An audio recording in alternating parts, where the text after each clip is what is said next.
안녕하세요. 오랜만에 시간이나 창밖이 훤히 보이는 카페에 앉아 누군가를 기다리며 사연을 쓰고 있어요. 제가 이렇게 사연을 쓰게 된 이유는요. 제가 이제 곧 중요한 일을 앞두고 있는데 이젠 정말 이곳에서 전 남편과의 일을 마지막으로 털어내고 새로운 출발을 하기 위해서입니다. 저의 기가 막힌 이혼 이야기 함께 하시겠어요? 저와 남편은 결혼한 지 9년이 되었고 뱃속에 아기가 자라고 있었어요. 저에겐 축복과도 같은 존재였죠. 9년이란 세월 동안 고생했던 것에 대한 보상과도 같다고 느껴지더군요. 23살, 당시 남자친구였던 남편은 군대를 전역을 하자마자 운 좋게 취업이 되었고, 어리고 사랑에 미쳐있던 저는 남편과 서둘러 결혼을 하게 되었죠. 아직 세상과 남자를 모르는 어린 딸과 한 가정을 책임지기엔 어렸던 아들이 서로 결혼을 하겠다는 소식은 부모님들에게 받아들일 수 없는 충격과도 같은 사건이었어요. 양가 부모님들은 저의 결혼을 반대하셨고 저흰 끝까지 결혼을 밀어붙였죠. 결국 시댁에서는 저희의 고집에 백기를 드셨고 친정에서는 끝까지 반대를 하셨어요.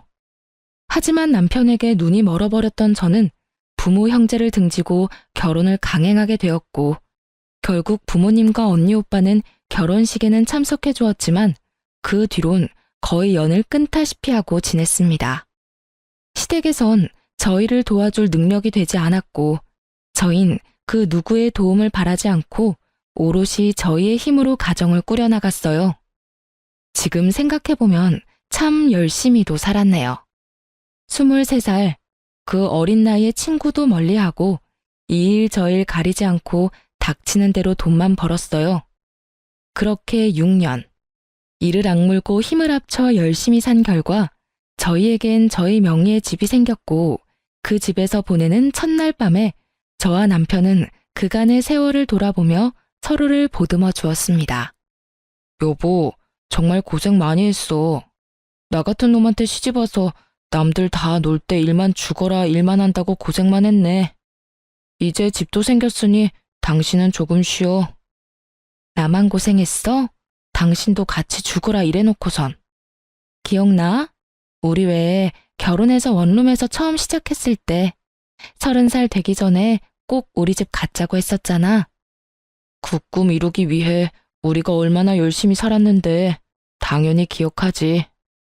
와, 그땐 정말 꿈만 같았는데 결국 이뤘어. 그것도 1년이나 빨리 말이야. 당신 덕이야. 당신이 함께 힘내줘서 생각보다 빨리 이렇게 살 수 있었어. 그래서 말인데 이제 당신 쉬면서 임신 준비하는 게 좋지 않을까? 임신? 하긴 더 늦어지면 더 힘들겠지? 그럼 이제부턴 마음 편하게 지내면서 몸부터 좀 만들자. 맛있는 것도 많이 먹고 좋은 곳도 다니면서 말이야. 열심히 살다 보니 29살의 나이가 되었고 조금 여유로워진 생활에 저흰 임신 준비를 하기로 했어요.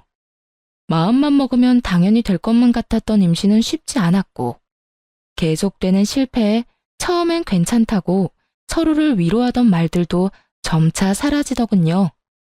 그렇게 남편과 저는 몸도 마음도 점점 지쳐만 갔고 어느새 한 줄뿐인 테스트기를 보곤 말 한마디도 없이 다음 배란일이 언제인지 달력만 들여다보고 있더군요. 그런 저희의 모습을 자각했을 땐 이미 남편과 저는 기계와도 같은 의무적인 관계를 가지는 사람 그 이상 그 이하도 아니었습니다. 그 당시 임신이란 열심히만 하면 뭐든 다 이뤄낼 수 있다고 믿어 의심치 않던 남편과 저의 신념을 그야말로 산산조각을 내는 것이었고 그랬기에 거듭되는 실패에 더 큰 좌절과 함께 지쳐가게 되었죠. 그렇게 지쳐가던 어느 날 오랜만에 화장대에 앉아 거울을 가만히 보는데 30살도 되지 않은 파릇해야 하는 여자가 아닌 40대는 좋게 되어 보이는 암울한 세상에 찌들 대로 찌든 여자가 앉아있더군요. 안쓰럽더군요. 얼마나 정신없이 살았으면 제 모습이 이렇게 변해가는 동안 거울 한 번 제대로 본 적이 없나 싶은 마음이 들어서요. 그때야 그런 생각이 들었어요. 이렇게 살아서 뭐하나. 이러려고 그렇게 이를 꽉 깨물고 죽어라 열심히만 살았나 하고요. 저요, 결혼하고 그 세월 동안 봄에 피는 꽃도 여름에 우거지는 그늘에서 쉬어본 적도, 가을에 예쁘게 물든 단풍잎을 맞아본 적도, 겨울에 내리는 첫눈을 넋놓고 바라본 적도 없이 참 열심히만 살았거든요. 그런데 그럴 여유도 틈도 없이 정직하고 열심히 산 결과가 세상 풍파를 다 맞은 모습이라니 너무 서글프더라고요. 그 순간 그간 한 번도 느낀 적 없던 온갖 감정들이 몰려오며 눈물이 쏟아져 나왔어요. 지나간 세월이 후회스러운 건 아니었지만 제가 너무 불쌍해서 눈물이 멈추지 않더라고요. 그렇게 한참을 울고 있는데 어느새 울고 있는 저를 발견한 남편이 다가오더군요. 여보, 울어? 왜 울어? 무슨 일 있어? 그게 무심코 거울을 봤는데 웬 늙은 아줌마 한 명이 나를 보고 있는 거야. 그게 너무 서글퍼지면서 아깝다는 생각이 확 들더라. 얼마나 대단하게 살 거라고 흘러가는 시간도 지나가는 계절도 즐기기는커녕 느낄 새도 없이 다 보내버렸는지. 당신은 아깝지 않아? 나만 이렇게 서글프고 아까운 거야? 말을 마친 저는 목을 놓아 울어버렸고 그런 저를 남편이 꼭 안아주며 이렇게 말하더군요. 여보, 이제 우리 다 내려놓고 우리만을 위해서 살자. 아기 가지려고 노력하는 것도 그만하고 그냥 우리만 생각하면서 지내자. 평소에 저였다면 아니라고 괜찮다며 다시 잘 준비해보자고 했을 텐데 그때 전 많이 지쳐 있었고 더는 힘을 낼 여유조차 남아있지 않아 남편에게 알겠다고 했어요. 그렇게 2달 뒤 몸이 조금 이상하다는 느낌이 들었고 혹시나 하는 마음에 병원에 갔더니 임신 4주차에 접어들었다고 하더라고요. 그때 그 행복감과 기쁨은 아직도 기억에 생생해요. 남편 역시 눈물까지 흘리며 행복해했고 그렇게 저와 남편은 이제 행복할 일만 남았다고 서로에게 말해주었습니다. 하지만 그 영원할 것만 같던 행복도 오래가지 않더군요. 전 입덧이 다른 사람보다 심한 편이었는데 구역질이나 먹지 않으면 허기짐에 구역질이 나고 먹으면 속이 더부룩해 변기통을 안고 살아야만 했죠. 계속되는 입덧에 회사 생활이 제대로 될 리가 없었고 자연스럽게 동료들에게 민폐만 끼치게 되었어요. 결국 전 휴직을 하기로 했고 집에서 휴식을 취하며 입덧을 견뎌내고 있었어요. 제대로 먹지는 못하고 토하는 생활이 반복되자 몰골은 말이 아니었지만 다행스럽게도 아기는 건강하게 잘 자라고 있다고 하니 그나마 다행이라고 생각하며 그 힘든 날들을 견디며 지내고 있었죠. 전 하루가 다르게 수척해져갔고 이윽고 거울에 비치는 제 모습조차 보기 싫은 지경이 돼버리더군요. 상황이 그렇게 되자 남편 역시 저를 멀리하는 것이 느껴지더라고요. 처음엔 입덧으로 고생하는 저를 안쓰러워하던 남편이었는데 어느 순간부턴 제가 화장실을 가려고 일어서기만 해도 한숨을 쉬는 지경이 되어버렸어요.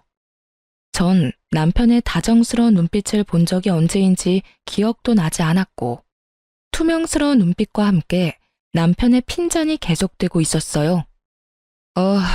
얼굴이 도대체 그게 뭐야? 로션은 안 바르는 거야? 푸석푸석해서는. 아무리 입덧 때문에 힘들다고 그래도 사람 몰골이 그게 뭐야? 그거 알아? 당신 보고 있으면 내가 다 서글퍼진다고. 이런 식의 핀잔은 말끝마다 이어졌고 다른 것도 아닌 임신 때문에 혼자 고생하는 저에게 이런 언행으로 대하는 남편을 보며 섭섭한 적이 한두 번이 아니었어요. 하지만 남편 역시 회사 생활로 많이 힘들어서 그럴 거라며 이해해주며 남편과 싸우지 않으려고 많이 노력했어요. 사실 싸울 힘도 없긴 했고요. 그러던 어느 날 유난스럽게 입덧이 심한 날이었는데 그날따라 생전 좋아하지도 않았던 요거트가 너무 먹고 싶은 거예요. 얼마나 먹고 싶은지 눈물이 다 나려고 해 전 배달 어플을 이용해 요거트를 시켜 먹게 되었고 그 결과는 참담했습니다. 그토록 눈물나게 먹고 싶었던 요거트를 한 입 먹는 순간 속이 마구 울렁이기 시작하는데 참아보려 해도 도저히 참아지지 않았고 그대로 전 화장실로 뛰어가 또다시 다 개워내게 되었어요. 그렇게 한바탕 개워내고 나오니 미간을 잔뜩 찌푸린 남편이 이렇게 말하더군요. 아, 진짜. 그렇게 다 토해낼 거면 차라리 굶어. 돈 아깝게 그게 뭐 하는 짓이야? 그 말을 듣는데 전 그야말로 폭발하고 말았어요. 그게 나한테 할 말이야? 내가 일부러 토해? 내가 토하고 싶어서 토하냐고. 나도 그냥 맛있게 먹고 싶어. 그런데 그게 안 되는 걸 어떻게 해? 당신 이런 내 심정을 알아? 그냥 가만히 앉아 있어도 놀이기구를 타고 있는 기분이야. 비포장도로를 끊임없이 달리는 차 안에 갇힌 기분이라고. 저 역시 그 당시 몸도 마음도 힘든 상황이었기에 남편의 모진 말들을 참을 수가 없었고 그렇게 한바탕 쏟아내는데 갑자기 배에서 감당할 수 없는 고통이 느껴지더군요. 저는 배를 잡고 소리를 지르며 고꾸라졌고 놀란 남편은 저를 집에서 가까운 곳에 있던 대학병원으로 데리고 갔어요. 병원으로 가는 내내 아기만 무사하기를 빌고 또 빌었고 병원에 도착해 진료를 해본 결과 천만다행으로 아기는 무사하다고 하더라고요. 하지만 제 몸이 너무 약해져서 병원에서 며칠 안정을 취하며 경과를 봤으면 좋겠다라는 의사 선생님의 권유대로 전 입원을 하게 되었고 남편은 편히 지내라며 1인실을 잡아주었죠. 그렇게 전 병실에 누워 눈을 감고 있었어요. 잠은 오지 않았지만 이런저런 일들로 인해 많이 지쳐있던 터라 눈꺼풀조차 무겁게 느껴져 눈을 뜨고 있기도 힘이 들었거든요. 한참을 잠들지 않은 채 눈을 감고 있는데 병실로 남편이 들어오더니 제 손을 잡고 숨죽여 울기 시작하더군요. 저는 내심 남편이 최근에 말은 모질게 했지만 아직 절 많이 사랑하고 있다는 생각이 들었고 많이 놀랐을 남편을 안심시키기 위해 괜찮다는 말로 남편을 달래주려고 했어요. 그런데 그 순간 남편의 입에서 믿지 못할 말들이 나오고 있더라고요. 여보, 미안해. 정말 미안해. 나 사랑하는 여자가 생겼어. 믿을 수가 없었어요. 사랑하는 여자가 생겼다뇨. 저와 남편이 함께한 세월이 얼만데 그동안 함께한 고생이 얼만데 이제서야 임신도 하고 살만해졌는데 이제와 저 말고 사랑하는 여자가 있다니 정말 믿을 수가 없더군요. 내가 이런 마음 품는 것 자체가 여보한텐 너무나도 큰 상처이고 배신인 걸 너무 잘 알지만 이미 그 여자한테 가버린 마음이 너무 커서 내 뜻대로 되지가 않아. 나 어떻게 해야 해? 내가 어떻게 해야 할까? 난 천벌받을 거야, 정말. 말을 마친 남편은 계속해서 울고 있었고 전 저도 모르게 반사적으로 남편의 손을 있는 힘껏 잡아버렸어요. 저의 행동에 제가 잠들지 않았다는 사실을 알아차린 남편은 화들짝 놀라며 저를 바라보았고 전 그 자리에서 벌떡 일어나 남편에게 제가 들은 것이 진실인지 되물어 보았어요. 이게 다 무슨 소리야? 사랑하는 여자가 생겼다니. 당신, 이게 다 정말이야? 숨도 제대로 쉬지 못하고 쏟아내는 저의 물음에 남편은 눈물을 떨구며 이렇게 말하더군요. 다 사실이야. 당신한텐 정말 미안한데 나 사랑하는 사람이 생겼어. 남편의 눈물겨운 고백을 듣고 있는데 참 할 말이 없더라고요. 저는 아무 말도 하지 못하고 있었고 그렇게 정막만이 병실을 가득 채우고 있었죠. 그렇게 얼마나 지났을까요? 저는 여전히 고개를 숙인 채 저를 보지도 못하고 있는 남편에게 물었어요. 그래서 어떻게 하고 싶은 건데? 어떻게 하고 싶길래 당신 입으로 다 밝힌 거야? 그게 당신이랑 이혼하고 그 사람이랑 살고 싶어. 나 이제 그 사람 없이는 안 될 것 같아. 이렇게 말하는 와중에도 남편은 울고 있었고 전 피해자라도 되는 양 우는 남편에게 소리를 질러버렸어요. 울지도 마. 난 지금 당신 우는 꼴도 역겨워서 죽을 것만 같으니까 울지도 말라고. 뭐? 그 사람 없이는 안 될 것 같다고? 지금 그런 말을 나한테 하면서 울고 싶어? 울고 싶은 사람이 누군데? 당신이 피해자라도 되는 것처럼 울긴 왜 울어? 결혼 생활 내내 저의 이런 모습을 본 적 없었던 남편은 깜짝 놀라 아무 말도 못하고 있더군요. 전 벙어리가 되어버린 남편의 멱살을 잡고 흔들며 절규를 하기 시작했어요. 이 미친놈아, 이혼을 하고 싶다고? 그러면 뱃속 아기는? 나는 둘째치고 뱃속의 아기는 어떻게 할 거냐고. 네가 이러고도 인간이야? 네가 이러고도 사람이냐고. 저의 절규는 계속되었고 남편은 여전히 아무 말도 하지 못하고 있더라고요. 그 순간 남편의 휴대전화가 울렸고 휴대전화를 확인하는 남편의 눈빛이 갈피를 잡지 못하고 흔들리기 시작했어요. 전 직감적으로 상간녀라는 것을 알았고 제가 그 자리에서 죽는 꼴을 보기 싫다면 당장 전화를 받으라고 했어요. 제 말에 남편은 망설이는 듯 하더니 통화 버튼을 눌렀고 그 순간 저는 남편의 휴대전화를 빼앗아 스피커 버튼을 눌러버렸어요. 자기야, 놀라지 마. 나 임신했어. 테스트기가 두 줄이길래 병원에 가보니까 임신이래. 나 너무 좋아서 눈물이 다 나는 거 있지? 어쨌든 나 지금 집인데 빨리 좀 와줘. 상간녀는 울고 있더군요. 환희에 찬 기쁨의 눈물을요.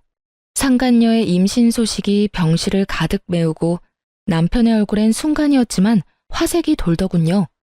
하지만 그것도 잠시 남편은 제 눈치를 살피며 표정이 굳어져 갔고 상간녀의 빨리 와달라는 말과 함께 전화는 끊겨버리고 말았어요.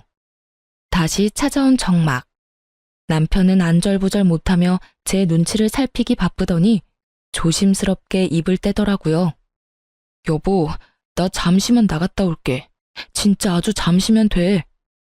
조심스러운 말과는 달리 행동은 재빨랐고 빠르게 사라지는 남편의 뒷모습을 보며 전 그 자리에서 쓰러지고 말았습니다. 다시 정신을 차려 눈을 떴을 땐 혼자였고 제가 일어난 것을 확인한 간호사분이 담당 의사 선생님을 불러오시더군요. 산모님, 괜찮으세요? 정신이 드세요?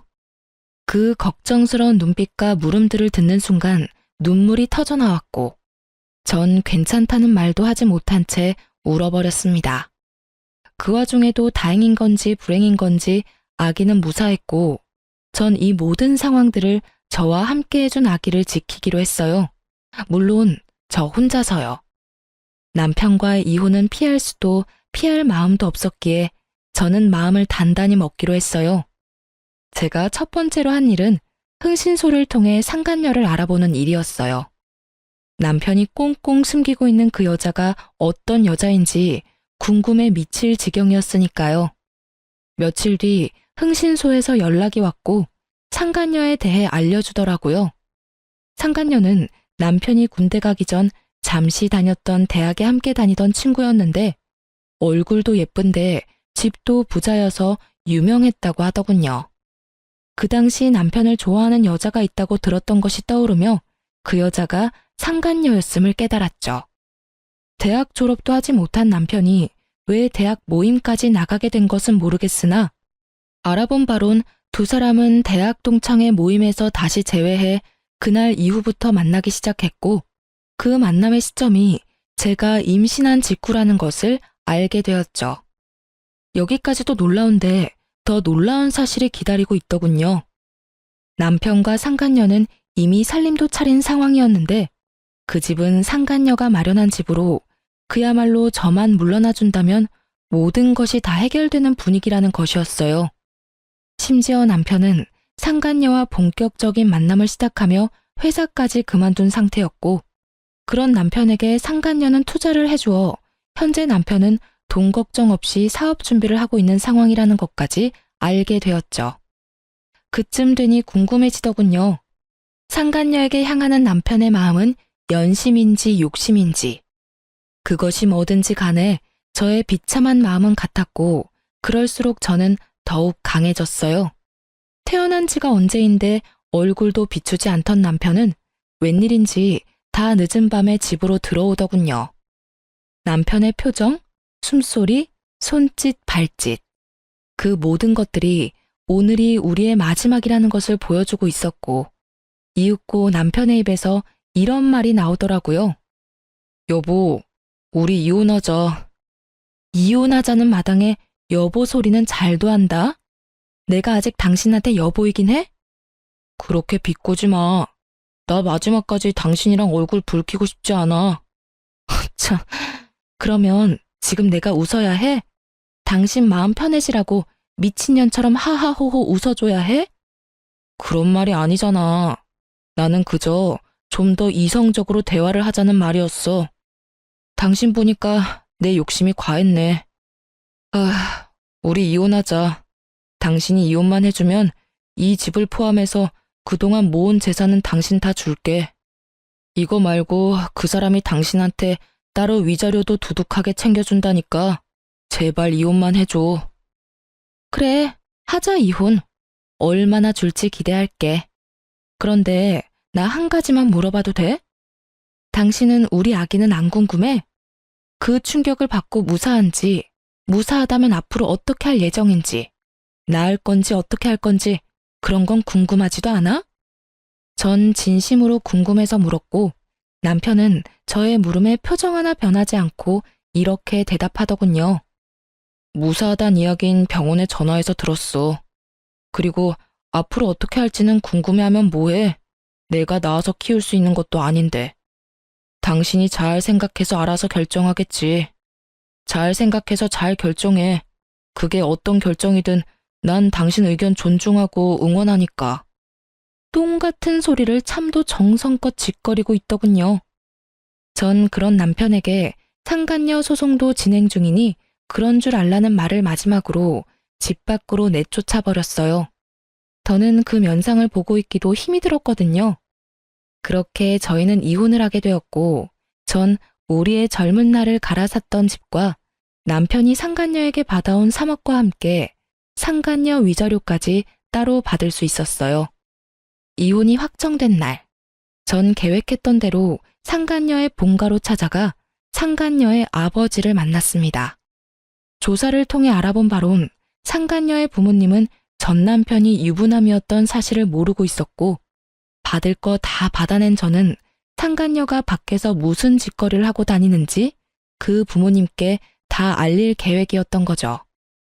예상대로 저의 폭로에 상간녀의 아버지는 노발대발 난리가 났지만 비교적 상간녀의 어머니는 차분한 것으로 보아 대충 알고 있었던 눈치 같더라고요. 누구신데 우리 딸에 대해 할 말이 있다고 하시는 건지요?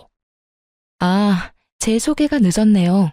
전 지금 따님이 만나고 있는 남자의 본처입니다. 정확히는 전부인 되겠네요.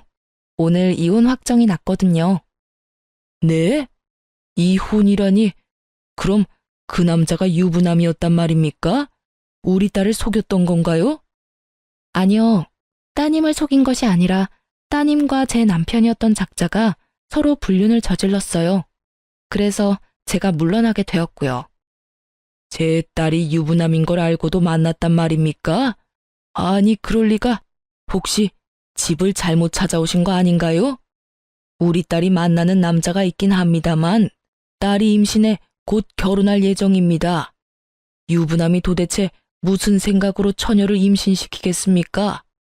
전 끝까지 제 말을 믿지 못하는 상간녀의 아버지에게 두 사람의 다정한 모습이 찍힌 사진을 내밀어주며 말했습니다. 보시면 아시겠지만 따님 맞습니다. 참고로 제 뱃속에도 아기가 자라고 있는데 그것도 따님이 다 알고 있다고 하더군요. 참 웃기는 상황 아닌가요? 조강지처 뱃속에 있는 아기는 버려도 상간녀 뱃속에 있는 아기는 지키겠다는 그 꼴이요. 그러니 제가 어쩌겠어요? 물러서 줘야죠. 에휴, 그래서 원하는 게 뭡니까? 여기까지 찾아와서 이런 말 하는 거 보면 원하는 게 있을 텐데요. 그저 부모님께서도 자기 딸이 밖에서 어떤 짓거리를 하고 다니는지, 그 짓거리 덕분에 제 가정이 어떻게 망가졌는지 다 아셔야 할 것 같아서 찾아왔어요. 아, 굳이 원하는 게 있다면 따님을 좀 꾸짖어 주시면 좋을 것도 같네요. 자기네들끼리야 하늘 아래 둘도 없는 사랑이네 뭐네 곱게들 포장하지만 엄연히 죄잖아요, 불륜이라는 게. 그러면 따님 교육 제대로 해주세요.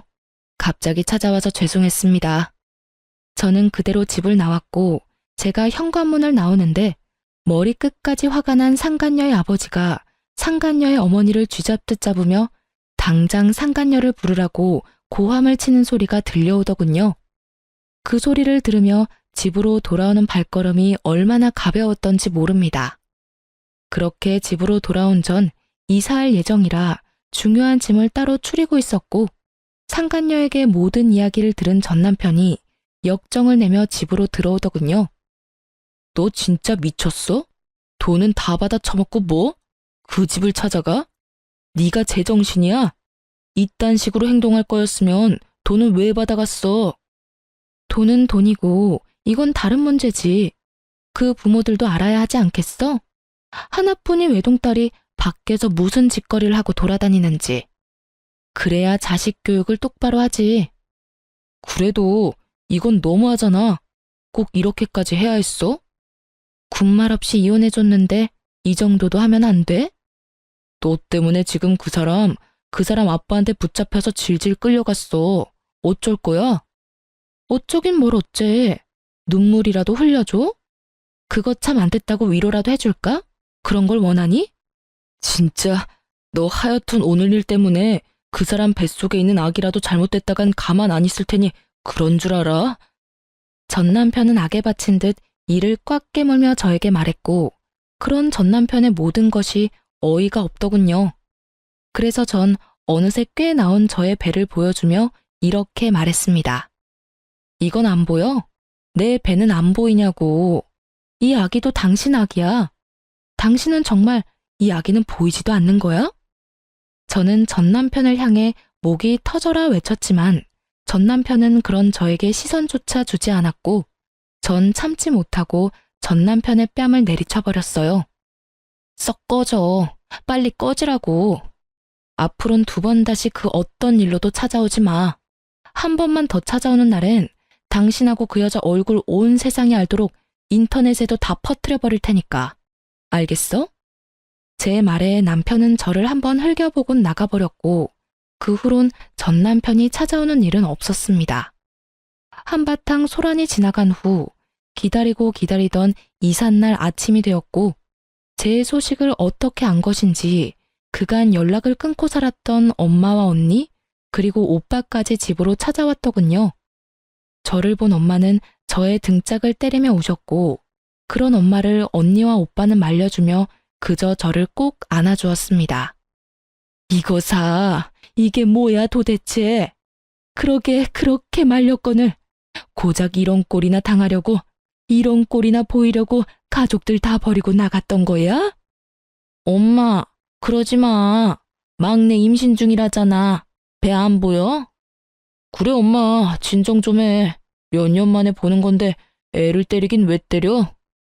9년 만에 듣는 가족들의 목소리에 하염없이 눈물이 나더군요. 많은 감정이 섞인 눈물이었지만 가장 큰 감정은 당연히 미안함이었어요. 그렇게 가족 마음에 못을 박았으면 잘 살기라도 했어야 했는데 9년 만에 보인 꼴이 그런 꼴이라 죄송하고 미안하더라고요. 그렇게 한참을 울던 저희 가족은 감격스러운 재회는 잠시 미루고 이사를 서두르기로 했어요. 이삿짐 직원분들이 오셔서 더는 재회의 기쁨과 슬픔에 젖어 있을 틈이 없었거든요. 그렇게 부른 배를 부여잡고 바쁘게 움직이고 있는데 육설과 함께 전 시모가 저에게 다가오고 있더라고요. 야, 이 미친년아. 네가 내 아들 앞날을 망쳐놓고 무사할 줄 알았어? 이러면서 제 머리채를 잡는데 그 순간 빈혈기가 돌며 별이 다 보이더라고요. 전 시모의 흥분은 극에 달해 있었고 저에 대한 원망과 함께 욕설들은 끊임없이 쏟아져 나오고 있었어요. 너 때문에 내 아들이 쫄딱 망하게 생겼어. 네가 그 집 찾아가서 다 말하는 바람에 내 며느리도 내 아들도 그 집에서 쫓겨나 버렸다고. 그게 어떻게 잡은 기회인데 네 년이 다 책임져. 다 책임지라고.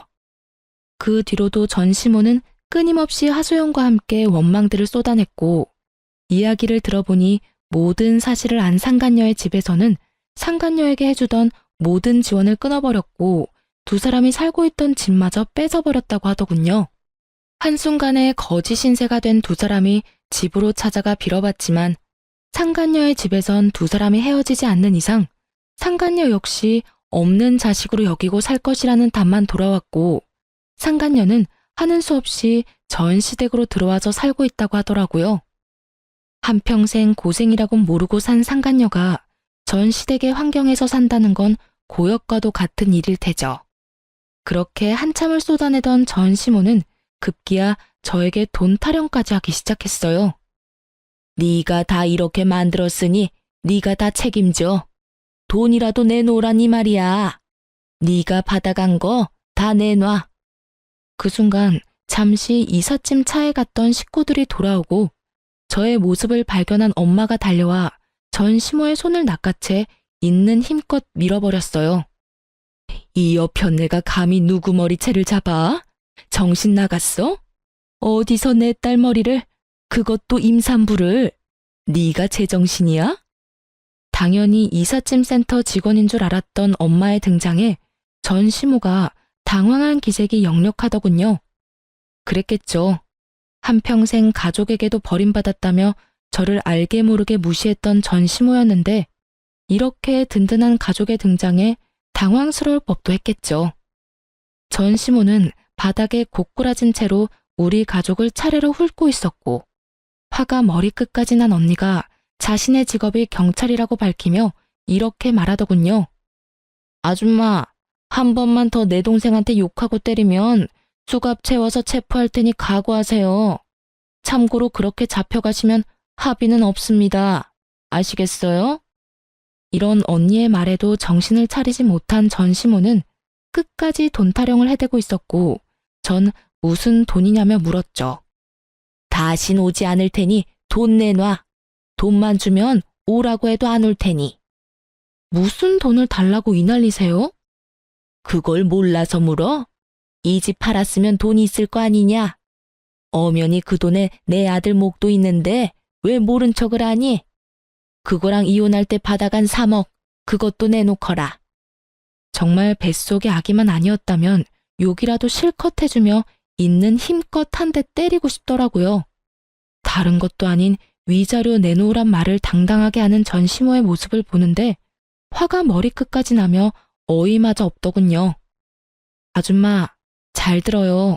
그 돈은 내 뱃속에 있는 이 아기의 몫이자 내가 23살부터 이때까지 단 하루도, 단 1분도 제대로 쉬지 않고 열심히 살았던 날의 몫이자 하루아침에 배신당하고 갈기갈기 찢어져 버린 내 마음의 상처에 대한 약값이에요. 그러니까 절대 한 푼도 줄 생각 따위 없어요. 정 그 돈이 탐나고 갖고 싶으면 소송을 거세요.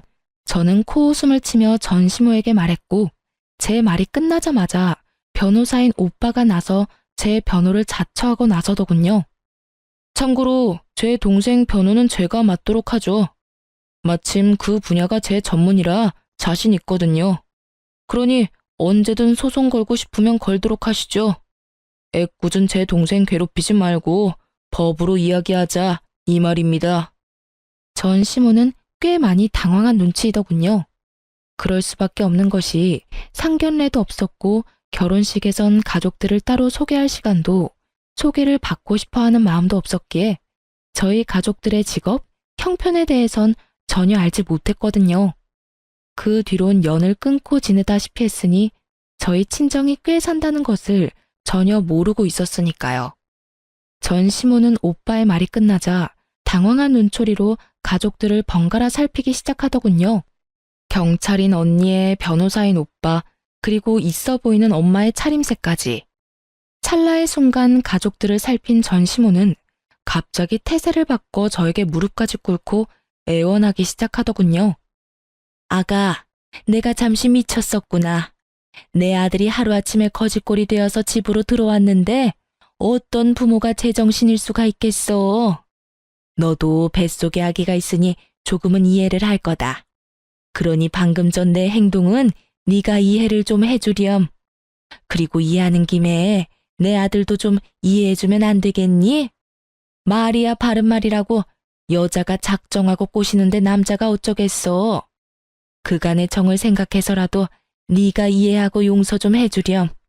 네가 용서만 해주면 내 아들도 다시 너한테 돌아올 거고 그렇게 두 사람 제외하게 되면 뱃속의 아기한테도 좋지 않겠어? 애를 생각해야지. 이 험한 세상에 애를 혼자 낳아서 어쩔 생각이니? 남들 다 있는 아빠, 우리 손주한테서 뺏을 생각은 아니지?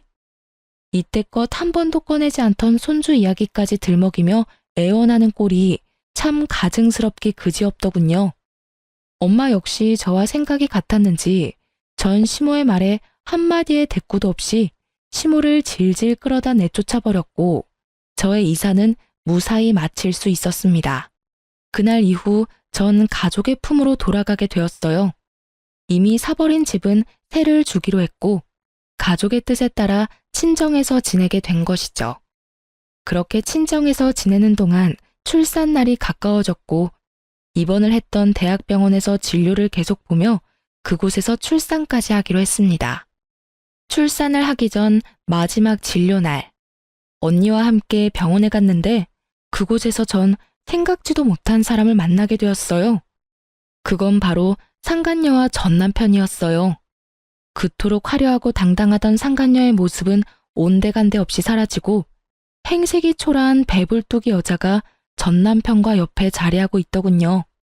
한 걸음씩 한 걸음씩 두 사람과 가까워졌고 저와 언니를 발견한 상간녀는 두 눈이 동그래지더니 이내 승리의 표정을 지으며 전 남편의 팔짱까지 급하게 끼고 저에게 다가와 인사를 건네더라고요.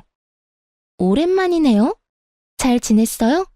아, 이런 질문 좀 그런가요? 하긴, 잘 지낼 턱이 없는데 질문이 좀 그랬죠?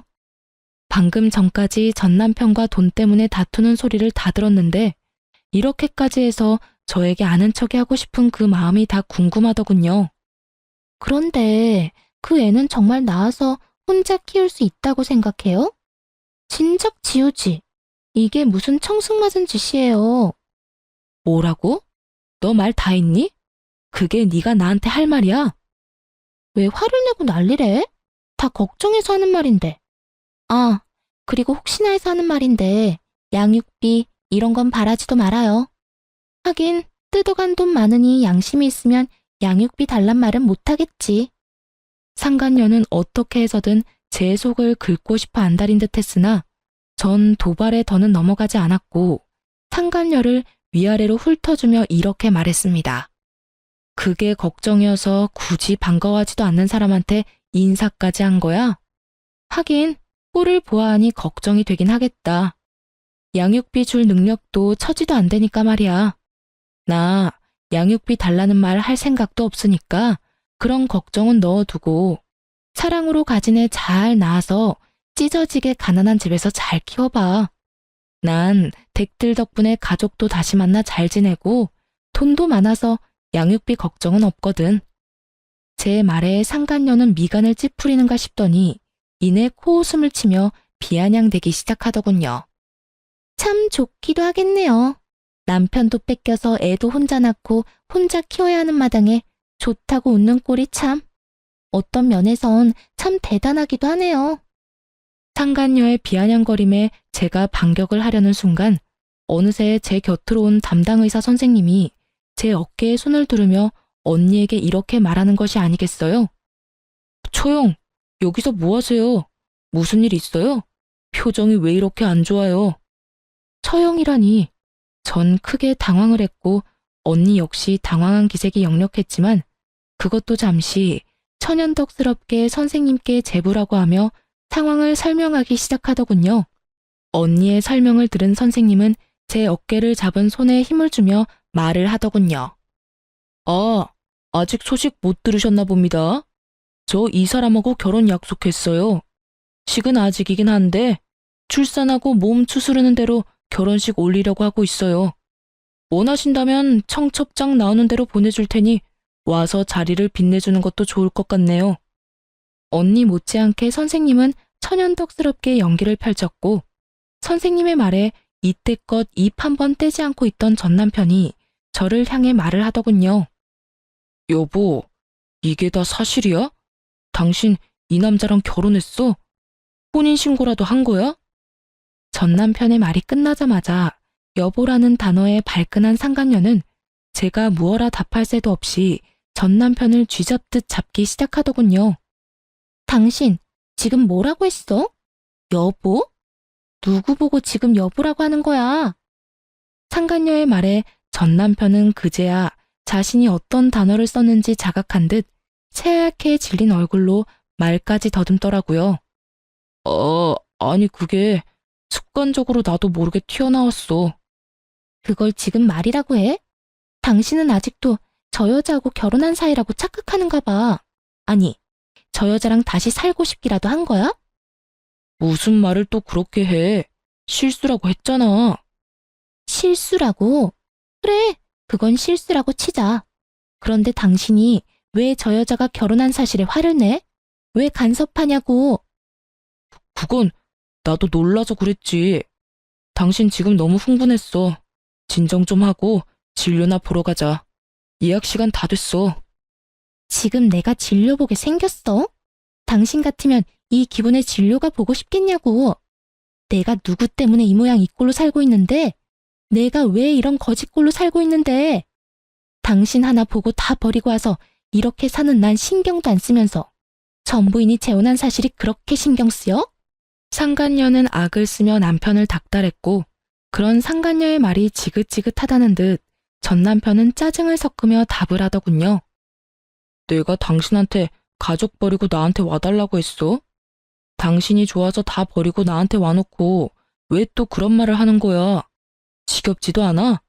무슨 일만 일어났다 하면 이 모양 이 꼴 타령하는 거?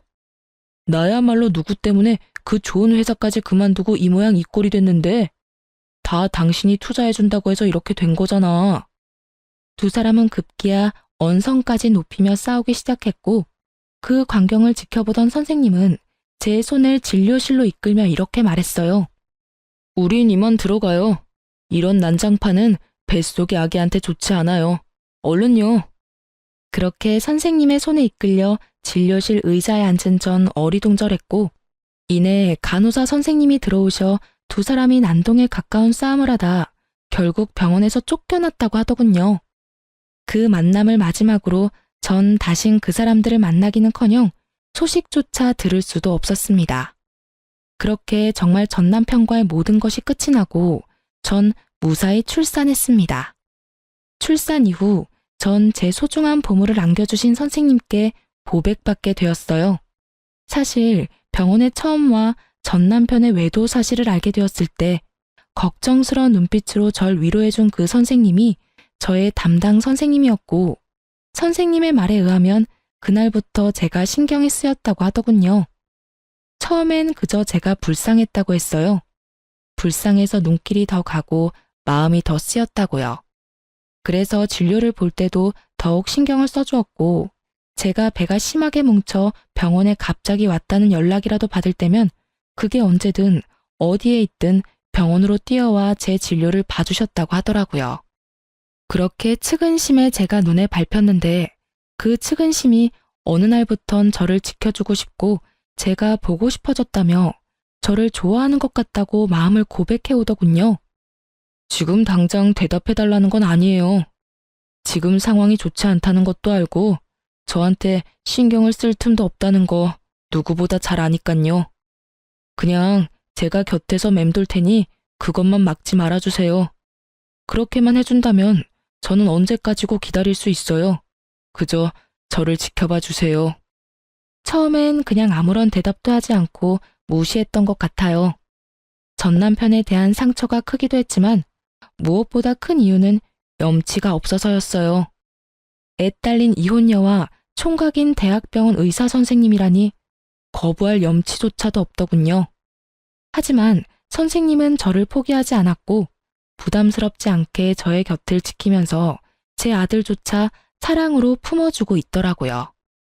그렇게 4년을 한결같이 저와 제 아들을 지켜준 선생님께 마음의 문을 열게 되었고 선생님은 저의 남자친구가 되었어요. 그리고 곧 저는 저와 아들을 세상 누구보다 사랑해주는 남자친구와 결혼을 할 예정이에요. 말이 씨가 된다고 하더니 전 남편과 상간녀 앞에서 저와 결혼한 사이라고 거짓말을 하던 모습이 엊그제 같은데 그 결혼이 현실이 되었지 뭐예요? 남자친구의 말론 그때 자신의 마음을 확신했다고 하더군요. 물론 예비 시댁에서도 저와 아들을 많이 아껴주세요. 처음 저의 이야기를 남자친구에게 들었을 땐 걱정이 많으셨다고 하시더군요. 아무래도 그럴 수밖에 없는 상황이긴 했죠.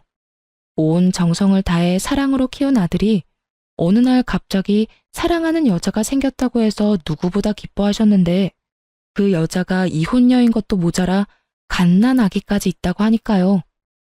어떻게든 설득을 해보려 했지만 남자친구는 흔들리지 않았고 일단 얼굴이나 보자 하는 마음으로 저를 만나러 나오셨다고 하셨어요. 그렇게 저를 처음 만난 날 저와 예비 시부모님은 많은 이야기를 나눴고 헤어지는 순간에 제 손을 잡아주시며 이렇게 말씀해 주시더군요. 사실 오늘 이 자리 나올 때까진 좋은 말로 설득해서 헤어지게 만들 생각이었어. 생각 있는 여자라면 헤어질 테니 말이야. 그럴 생각으로 나온 자리인데 막상 만나서 이야기 나눠보니 우리 애가 왜 그렇게 매달렸는지 알 것 같네.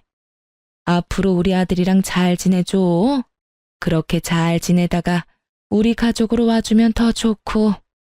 이렇게 말씀해 주시는데 얼마나 많이 울었는지 몰라요. 그 마음이 너무나도 감사하고 또 그 감사한 마음이 드는 것이 염치도 없어서요. 제가 자식을 키워보니 알겠더라고요.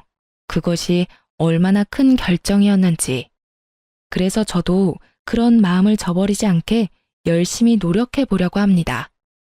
제가 사연 처음에 말씀드렸었죠? 누군가를 기다리며 사연을 쓰고 있다고. 그 기다리던 사람이 다름 아닌 남편과 제 아들입니다. 저를 여기에 앉혀두곤 장난감을 사러 간다고 나간 두 사람인데 이 긴 사연을 쓸 때까지 돌아오지 않고 있네요. 아마 모르긴 몰라도 장난감을 사러 간 두 사람은 장난감 가게를 살 태세로 쇼핑을 하고 있는 모양이에요. 가끔 이럴 때가 있어 제가 두 사람을 잡으러 간 적이 한두 번이 아니거든요. 전 이만 인사를 드리고 가봐야 할 것 같아요. 마지막으로 저의 지옥 같던 세월을 여기에 털어버렸으니 이제 저도 행복하게 새로운 인생을 살 수 있겠죠? 어쨌든 지금 두 남자의 과분한 사랑을 받으며 행복하게 잘 살고 있으니 여러분도 제 걱정보단 앞날에 대한 응원을 부탁드리며 전 이만 물러가 볼게요. 긴 이야기 들어주셔서 감사합니다.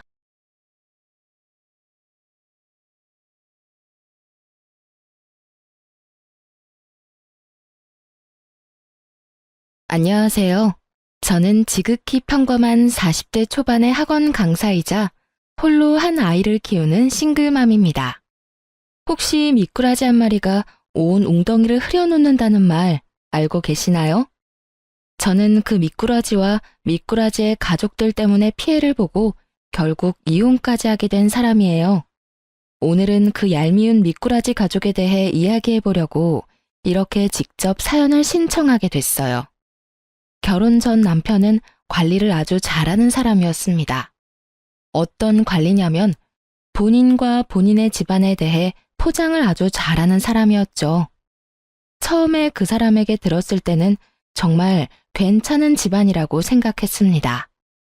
시부모 두 분은 가서 직접 뵐 때마다 항상 웃는 얼굴에 저에게 시집와주면 너무 좋을 것 같다며 항상 칭찬을 해주기 바빴어요. 물론 저도 그 사람들의 그런 면만 보고 판단한 건 아니었습니다. 남편은 끊임없이 제게 잘해주었고 당연히 결혼해도 그럴 수 있을 거라고 착각했던 것뿐이죠. 물론 저도 결혼하고 나서도 남편이 저한테 그렇게 헌신적일 거라고 100% 믿지는 않았습니다. 그렇잖아요. 결혼하고 바뀌는 사람이 얼마나 많은데. 그런데 결혼을 하고 보니 상황은 생각보다 복잡했습니다. 남편과 시모는 욕심이 많은 편이었습니다. 결혼 전에는 정말 전혀 몰랐던 부분이었습니다. 제가 가지고 있는 것들도 툭하면 욕심내며 지나가는 말로 우리한테 주면 안 되겠냐는 식으로 말하곤 했습니다. 처음에는 저도 농담을 하시는 거라고 생각했는데 듣다 보면 그게 아니라는 걸 알 수 있어요. 게다가 남편은 음식점을 운영 중이었습니다. 그런데 욕심이 많으니 식당을 운영함에 있어서도 굉장히 실속 봐가며 운영을 하더군요. 장사라는 것이 그렇게 졸라매기만 한다고 더 되는 게 아니잖아요. 제가 장사에 대해서는 잘 모르지만 갈수록 짜게 구는 바람에 단골이고 뭐고 다 떨어져 나간 것 같더라고요. 그렇게 가게 매출은 항상 신통치 않아서 매번 생활에 쪼들리곤 했습니다. 그런데 그 정도는 봐줄 수 있어요. 솔직히 가게야 잘 될 수도 있고 나빠질 수도 있죠. 그리고 남편이 못 벌면 제가 벌어도 되는 일이잖아요. 그래서 의외로 그 부분은 제게 스트레스를 주는 건 아니었어요. 그보다 더 문제였던 건 신우이의 존재 때문이었습니다. 남편과 시댁은 신우가 하는 말이라면 똥으로 매주를 쓴다 해도 믿을 정도로 이상하게 맹신하더군요. 처음에는 이상하게 생각했습니다. 왜 이렇게 신우에 대한 말을 다 믿을까? 하고요. 신우는 어릴 때 도둑이 든 걸 발견해서 집을 구해준 적이 있었다고 하더라고요. 그리고 그 뒤로 집안 사람 모두 신우 말을 잘 듣는다고 하더라고요. 뭐, 이해할 수 있는 일이긴 했습니다. 그런데 문제는 그런 신우가 결혼 후 저를 탐탁치 않게 생각한다는 거였어요. 결혼 전에는 새언니랑 친하게 지내는 게 좋을 것 같다며 과하게 친한 척 하더니 1년 만에 제게 반감을 표했어요. 처음에는 왜 저를 저렇게 싫어하나 싶었는데 나중에 알게 됐어요. 신우 생일에 자기가 원하는 선물이 있었는데 제가 그때 남편 벌이가 시원찮아 10만 원짜리 선물을 줬거든요. 솔직히 잘 버는 것도 아닌데 그 정도 금액을 신우 선물로 쓰는 것도 좀 버거웠는데 신우는 자기에게 그런 약소한 선물을 준 게 엄청 싫었나 보더라고요. 그걸 알고 나니 저도 신우에게 정이 안 붙더라고요. 게다가 신우가 저에게 가장 많이 했던 말이 있는데 그게 정말 짜증났거든요. 올케 언니는 정말 시집 잘 온 거예요. 솔직히 좋은 대학 나온 것도 아니고, 그렇다고 얼굴이 예쁘거나 몸매가 좋은 것도 아니고, 눈치도 없는 데다 친정이 빵빵한 것도 아니고, 어느 집에서 언니를 받아주겠어요. 안 그래요? 모두가 있는 곳에서 이딴 말을 하는 신우와 그걸 듣고도 별말 없는 남편과 시모를 보며 저는 매번 속으로 욕만 했어요. 신우는 저보다 더 안 좋은 대학을 나왔는데도 그리 이야기하는 걸 보니 그냥 어이가 없었어요. 게다가 시댁 식구들도 마찬가지였어요. 어떻게 가족으로 들어온 아내이자 며느리에게 막말을 하는데도 말릴 생각을 하지도 않는지. 그래도 1년에 2번 보는 거니 참을 수 있었어요. 우리는 시댁에 자주 가는 편이 아니었거든요. 천만다행이라고 생각했죠. 안 보면 속 편하니까요. 그런데 가정 내에서 그렇게 경고하던 시댁에서의 신우 입지가 떨어진 일이 생기게 됐죠. 신우는 대학 졸업 후 눈만 높아졌는지 대기업 취업을 한다며 시댁에 눌러 앉았어요. 그리고 장장 3년 만에 새로운 일자리를 찾았다며 서울에 가겠다고 하더군요. 그리고는 그게 무슨 큰일이라고 가족들을 모두 시댁에 불러 모았습니다. 그리고 하는 말이라고는 참 어이없는 말이었죠. 나 서울 갈 거야. 좋은 직장이 있어서 아는 사람이 그쪽으로 오라고 하네. 그런데 전세금이 좀 필요한데 엄마가 좀 빌려줘. 금방 벌 수 있으니까 다시 내려올 때 그때 돌려줄게. 신우의 그 말에 시모가 슬쩍 신우를 보더니 곤란한 표정으로 그러더군요. 예, 집에도 지금 돈 한 푼 없어. 거짓말하지 마. 돈이 왜 없어? 나 취직도 못하고 여기서 썩으라고? 아니 무슨 전세금 할 만한 돈도 없어? 너희 오빠 결혼하면서 돈도 많이 썼고 이번에는 오빠 차까지 사야 해서 진짜로 돈이 없네. 시모는 자연스레 남편의 책임을 떠넘겼어요. 그걸 지금 말이라고 해? 오빠는 돈 없어? 엄마가 못 해주면 여태껏 받아가기만 했던 오빠가 줘야지. 세 사람의 이야기에 저는 부엌에서 설거지나 하면서 남의 이야기 듣듯 하고 있었어요. 진짜 남의 이야기였으니까요. 남편과 저는 통장도 합치지 않고 살고 있었거든요.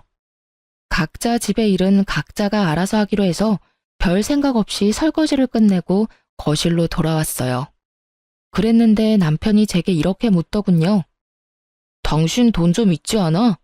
얼마 전에 장인어른한테 돈 받기로 한 거 있잖아. 남편이 뜬금없이 꺼낸 건 친정아버지가 제게 주기로 한 학원 개원 준비 자금이었어요. 결혼 후 애가 생기면서 일을 그만뒀고 경력 단절을 경험하던 저를 보다 못한 아버지가 학원을 개원할 수 있는 돈을 지원해주기로 한 거였거든요. 그리고 중요한 건 아직 받지도 않은 돈이었던 거예요. 저는 기분이 퍽 나빠졌어요. 그 돈이 무슨 돈인지도 알고 있었으면서 달라고 하다니. 저는 남편에게 단호하게 말했어요. 그 돈은 안 돼. 아버지가 아직 주신 것도 아니고 그걸로 아가씨 전세금이라니. 당신은 그 돈이 어떤 돈인지 알고 있으면서 어떻게 그걸 달라고 해? 잘 알지. 그치만 우리만 잘 살자고 하는 것도 그렇잖아. 어려울 땐 가족끼리 돕고 사는 거고. 자, 욕심은 그만 부리고. 그게 욕심이야?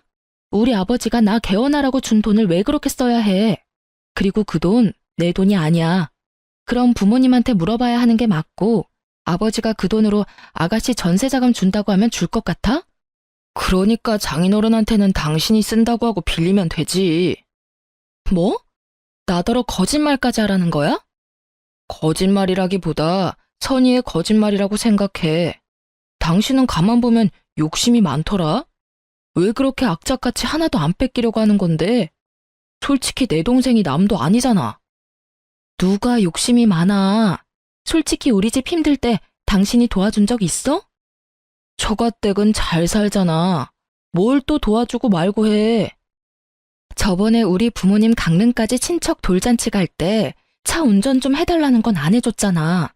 당신 쉬는 날이었는데도. 욕심은 당신이야말로 부리고 있는 거지. 우리는 적어도 당신한테 돈 달라고 한 적 한 번도 없어. 우리가 모은 돈이면 나도 당신한테도 권리가 있으니까 빌려줘도 상관없다고 생각해. 하지만 우리가 모은 돈도 아니고 우리 아버지 돈이야. 그 돈을 어떻게 나한테 그런 식으로 쓰라고 말할 수가 있어?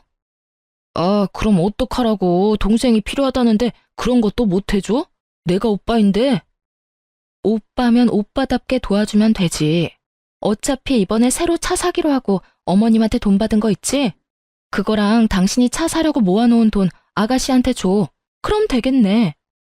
아니, 그 돈은 내 사업 미천이고 일할 때 필요한 차라서 사는 건데. 그럼 우리 아버지가 주신 학원 개업 준비 자금은 내가 놀려고 받는 거니? 나도 그건 내 밥줄이야. 솔직히 당신은 차 없어도 일할 수 있잖아. 그러면 당연히 동생을 위해서 당신이 양보해야 되는 거 아니야? 내가 아니라. 아, 정말 당신 진짜. 진짜 뭐? 내가 틀린 말 했어? 너한테 돈 있으니까 그 돈으로 아가씨 도우라는 게 뭐 그리 큰 잘못이야? 알았어. 내가 주면 되잖아. 결국 그렇게 남편은 자신의 새 차를 포기하고 신우에게 전세금 할 돈을 빌려줬습니다. 매달 돈을 갚는다는 조건으로 말이죠. 그런데 서울에 가서 일을 하겠다는 신우가 몇 달 만에 집으로 돌아왔더군요. 저는 잠깐 놀러 온 건 줄 알았는데 일주일 넘게 있는 걸 보니까 놀러 온 건 아닌 것 같았습니다. 그래서 슬슬 남편에게 물었어요. 아가씨 요즘 시댁에 자주 있는 것 같은데 휴가래? 아니야, 그런 거. 남편 목소리는 너무 좋지 않았어요. 기분 나쁜 표정을 보니 뭔가 있다 싶었죠. 그래서 남편에게 더 물어봤습니다. 그럼 일하러 간 사람이 왜 여기로 와? 일 그만뒀대? 사직? 아, 어디 가서 말하는 것도 쪽팔리긴 한데 다단계였단다, 다단계. 같이 데리고 간 친구가 등 쳐먹고 날랐대. 그래? 안 됐다. 그래도 전세금 다시 받으면 그래도 당신 차는 살 수 있겠네. 그걸로 마음 풀어. 제가 한 말에 남편이 인상을 더 구겼어요. 아, 전세금에도 뭔가 문제가 있구나 하는 걸 바로 느꼈습니다. 그 기집애가 매달 갚겠다면서 빌려가 놓고는 딱 한 달 갚고는 그 뒤로는 안 갚더라고. 이번에 내려왔을 때 완전 빈털터리로 와서 물어봤더니 전세금도 모조리 빼서 다단계에 다 집어넣으셨답니다. 아, 내가 어이가 없어서. 그 돈이 어떤 돈인데. 내가 악착같이 모아서 새 차 사려고 그렇게 아등바등 모은 돈인데 그걸 싹 다 날렸대. 그 이야기를 듣는데 어찌나 웃기던지. 저는 웃음을 참느라 허벅지를 꼬집어야 할 정도였습니다. 솔직히 전세금을 날린 건 너무 아까웠어요. 하지만 그 돈으로 차를 산다는 것도 저는 너무 아깝다고 생각을 했었거든요. 그렇지만 본인 돈이니 저는 어떻게 할 도리가 없었고 그 와중에 사고치는 동생한테 빌려줬다가 다 날린 걸 들으니 어이도 없었죠. 하지만 이걸로 남편과 시모는 아가씨가 생각보다 그리 똑똑하지 않다는 걸 느끼게 된 것 같았습니다. 당연하죠. 그 큰 돈을 빌려줬다가 싹 다 말아먹었는데 아가씨에 대한 신뢰가 남아있을 리가 없잖아요. 저는 그 아까운 돈으로 남편이 좋은 경험했다고 생각했어요.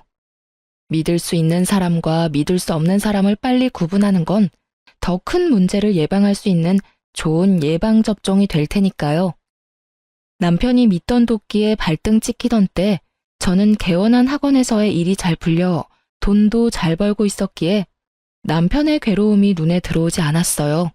많이 바빴거든요. 신우는 시댁에 들어와 들러붙었습니다. 일도 하지 않고 부모 돈만 축내는 신우를 보다 못한 시부가 신우에게 일자리를 주선해줬어요. 시부 친구분이 하시는 중소기업에 취직을 하게 됐죠. 거기 취직하면서도 잔소리는 어찌나 많은지 너무 작은 회사다, 돈이 적다, 난리도 아니었어요. 그렇지만 오빠 돈까지 다 날려먹고 집에 붙어있는 상황이니 어쩔 수 없이 취직한 거죠. 오빠가 나서서 날려먹은 돈 빨리 일해서 갚으라고 하니 불평불만이 쑥 들어가 버렸거든요. 그렇게 집안이 좀 안정된 줄 알았는데 의외의 일로 그 평화가 깨졌어요. 제 SNS 때문에요. 하루는 신우가 아주 호들갑을 떨며 제게 말을 붙여오더군요.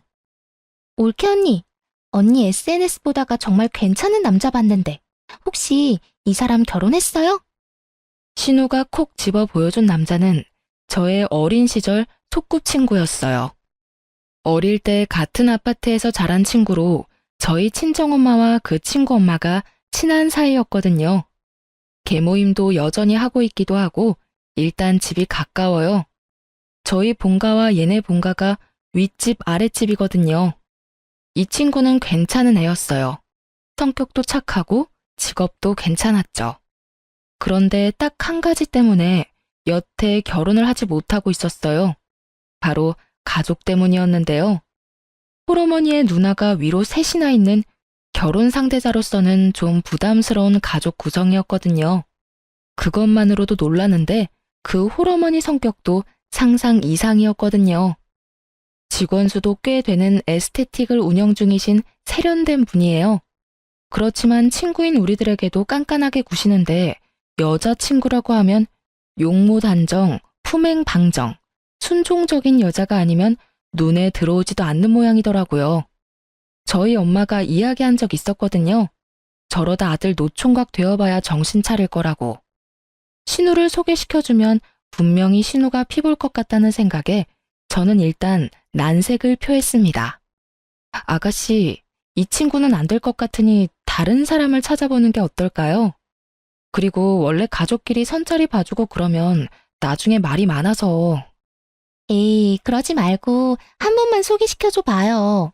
혹시라도 좋게 풀리면 엄마가 뭐라도 해주겠죠.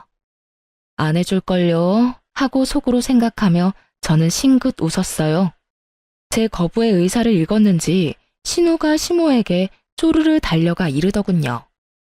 엄마, 올케 언니한테 남자 소개해달랬더니 안 된대. 엄마가 좀 어떻게 해줘봐. 시모는 제게 그 남자가 뭐 하는 사람인지 학력은 어떤지 꼬치꼬치 캐묻더라고요. 어머님, 이 친구는 아가씨가 좋아하는 유명 대학 나온 것도 아니고 집도 잘 사는 거 아니에요. 아니, 그럼 너는 우리 딸이 뭐가 모자라서 그런 남자 소개도 못 받게 하는 거야? 너 설마 우리 딸 무시해서 그런 행동하는 거니? 그런 거 아니고 아가씨가 항상 저한테 말하던 거 있잖아요. 이 친구도 대학도 좋은 곳 나온 것도 아니고 시댁이 빵빵한 것도 아닌데 혹시 소개시켜줬다가 아가씨한테 욕 얻어먹을까봐 그래요. 항상 제가 그렇다면서 욕하셨잖아요. 제 말에 신우가 어색한 표정으로 눈치를 보며 중얼거리더군요. 내가 언제 그런 말 했다고. 항상 그렇게 말해서 저는 아가씨한테 아무나 소개해주는 건 좀 꺼려져서요. 욕먹는 건 저만 먹으면 되지. 굳이 친구 욕 듣게 만드는 것도 좀. 대놓고 신우의 행동을 꼬집어 반박하는 제 말에 시모가 버럭하더군요. 그런 소리를 뭐하러 가슴에 묻어놔? 그냥 철 모르는 애가 아무 말이나 짓거린 걸 가지고. 그걸 막아야 하는 게 어른의 할 일이라고 말해주려다 참았어요. 신우는 그 뒤로 쫓아다니며 제게 친구를 소개해달라며 난리더군요. 그쯤 되니 남편이 나섰습니다. 그냥 소개 좀 해줘. 뭘 그렇게 비싸게 굴어? 비싸게 구는 게 아니라 내가 욕 얻어먹을까봐 그렇지. 내 동생 그렇게 까다로운 애 아니야. 아가씨가 아닌데? 뭐? 내 동생이 어디가 별론데 퇴짜를 놔? 얼굴만 반반한 게. 대기업 다니잖아. 어쨌든 난 욕 얻어먹기 싫어. 그래서 안 해줄 거야? 끝까지 쫓아다닐 텐데. 그 이야기를 들으니 한숨이 나오더군요. 봐서 좋은 얼굴도 아니고 매번 얼굴 붉히는 신우와 마주치는 것도 참 힘든 일이긴 했죠. 그 생각만 하면 그냥 확 소개시켜줄까 하는 생각을 했어요. 혹시라도 잘 되면 신우가 저한테 앞으로는 그런 안하무인인 태도를 취하지 못할 테니까요. 그렇게 두 사람을 소개시켜주면서 잘 될까 싶었는데 이게 무슨 일인가요? 신우가 조신하게 군 건지 몰라도 두 사람이 덜컥 결혼식 날까지 잡았다고 하더라고요. 그 덕분에 저는 친구에게 상품권을 선물 받았어요. 솔직히 말하면 이 돈도 받을 기분이 나는 건 아니었거든요. 신우가 어떻게 내 친구와 그 시댁을 구워 삶아서 결혼을 했는지 모르겠지만 저 성격이 들통나지 않을 리가 없다고 생각했거든요. 그래서 저는 친구에게 받은 상품권으로 친구 집에 들어갈 가전을 해줬어요. 어차피 신우 집이고 결혼하면서 당연히 뭐라도 해달라고 당당하게 요구할 테니 이걸로 퉁치면 될 거라고 생각했죠. 그런데 신우의 성격이 드러날 것을 걱정하던 제게 들려온 건 뜻밖의 소식이었어요. 아가씨가 허구한 날 친정에 돌아와 시모를 붙들고 눈물 바람을 일으키고 있다는 말이었죠.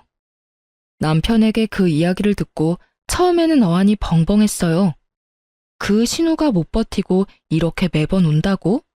그렇지만 섣불리 관심을 둘 생각은 없었어요.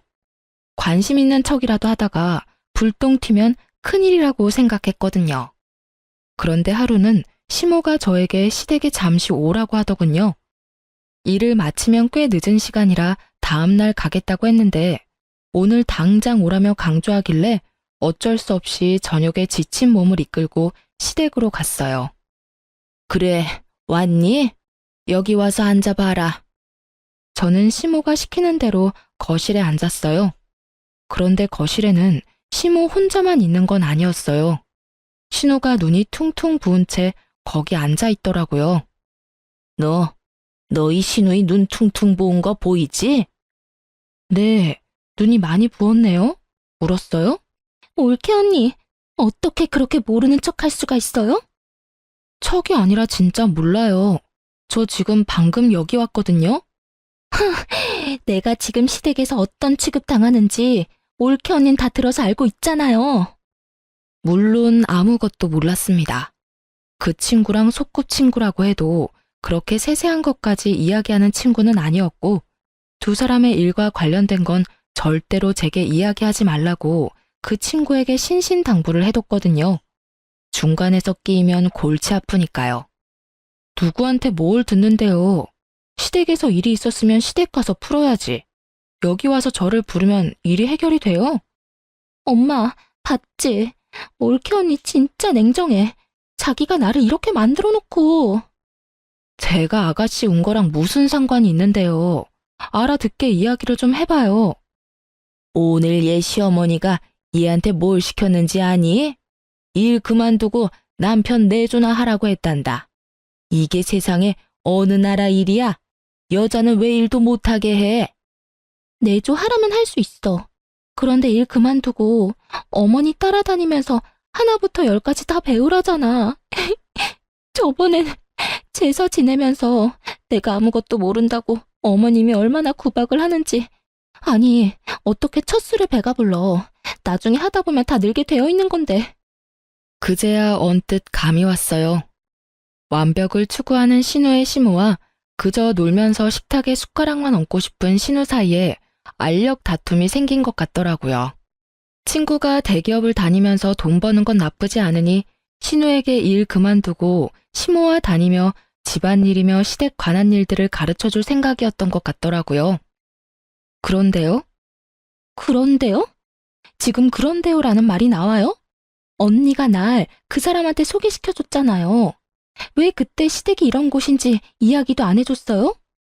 제가 그 집에 시집 가본 것도 아닌데 그 집에서 며느리를 어떻게 대하는지 제가 어떻게 알아요? 그리고 서로 좋아서 결혼했으면 그런 일이 있을 때는 남편한테 이야기해야지. 왜 저한테 와서 이야기하시는 거예요? 지금 말하는 의미를 모르겠네요. 올케 언니가 소개시켜줬으니까 언니가 책임져야죠. 어이없는 신우 말에 저는 눈만 껌뻑거리고 있었어요. 제가 뭘 들었나 싶었거든요. 허구한 날 애가 울면서 친정에 오는데 어떻게 가만히 있어? 네가 소개시켜줬으니까 네가 책임져. 언제는 소개시켜달라고 소개시켜주라고 그렇게 난리를 치더니 이제 상황이 조금만 바뀌니 도리어 제게 책임을 지라고 하다니 정말로 어이가 없었어요. 어머님, 책임을 어떻게 질까요? 솔직히 저 그때 소개 안 해주겠다고 계속 거절했었잖아요. 그런 저를 소개해주라고 설득한 게 어머님이랑 남편이었고 결국 제가 세 사람 등살에 못 이겨 소개를 시켜드린 거잖아요. 그런데 무슨 책임을 어떻게 지라고요? 언니가 우리 시댁에 전화해서 나 좀 그만 괴롭히라고 해줘요. 진짜 나 미치겠어요. 재산은 뭐가 그렇게 많은지 게다가 행사도 많고 매번 그런 일 있을 때마다 요리며 청소며 나한테 다 맡기고 이건 며느리가 아니라 노비잖아요. 그러니까 언니가 책임지고. 신우의 울먹이는 말에 저는 웃음이 나오는 것을 억지로 참았어요. 아가씨, 저는 그 집안 사람과 그런 이야기를 나눌 만큼 가까운 사람이 아니에요. 아시겠지만 엄마끼리 친한 것뿐이고 저는 그 친구 어머님이랑 따로 대화를 나눠본 적도 거의 없어요. 그런 제가 뭐라고 아가씨 시어머니에게 이야기를 해요. 솔직히 그건 선을 넘는 거라고 생각해요.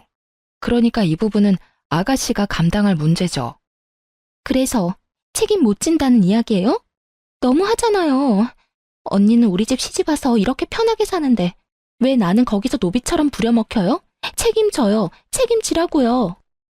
마치 어린애가 떼쓰듯 소리 지르는 신우를 보며 저는 고개를 절레절레 저었어요. 아가씨, 결혼은 제가 했나요? 아가씨가 했지. 저 아가씨 결혼하라고 등 떠민 적 없어요. 본인이 한 행동에 책임은 본인이 지셔야죠. 하물며 결혼이라는 큰일에 제가 협박이라도 했으면 모를까 말리려던 사람한테 책임지라고 하는 건 아닌 것 같네요. 올케 언니. 빽 소리를 지르는 신우를 보며 저는 소파에 놔두었던 가방을 어깨에 걸었어요. 그리고 어머님, 아가씨가 시댁일로 마음 고생하는 거 싫으셨으면 사돈댁에 직접 말씀해 주세요. 저한테 말해봤자 바뀌는 거 없고 해줄 수 있는 것도 없고 그냥 서로 마음만 상하니까요. 제가 그렇게 이야기하자 시모가 얼굴 한가득 당황한 표정으로 저한테 소리를 지르더군요. 너 어디서 그런 말을 시어머니한테 해? 그럼 어머님이 저한테 그 일을 책임지라고 한 건 상식적으로 맞는 말이긴 해요. 결혼을 내가 하라고 등 떠민 것도 아닌데 바쁜 와중에 이리저리 휘둘리며 시댁까지 불려온 제 생각은 안 해보셨죠? 아니, 뭔 놈의 시댁이 매번 이딴 식이야? 내가 한 일도 아닌데 책임을 지라니. 결국 최대한 참고 넘기려던 저도 빵 터지고 말았고 그때 시댁 현관문이 열리며 남편이 들어왔어요. 오빠, 올케 언니 좀 봐. 엄마한테 대들어서 지금 난리도 아니야. 뭐? 그게 무슨 소리야?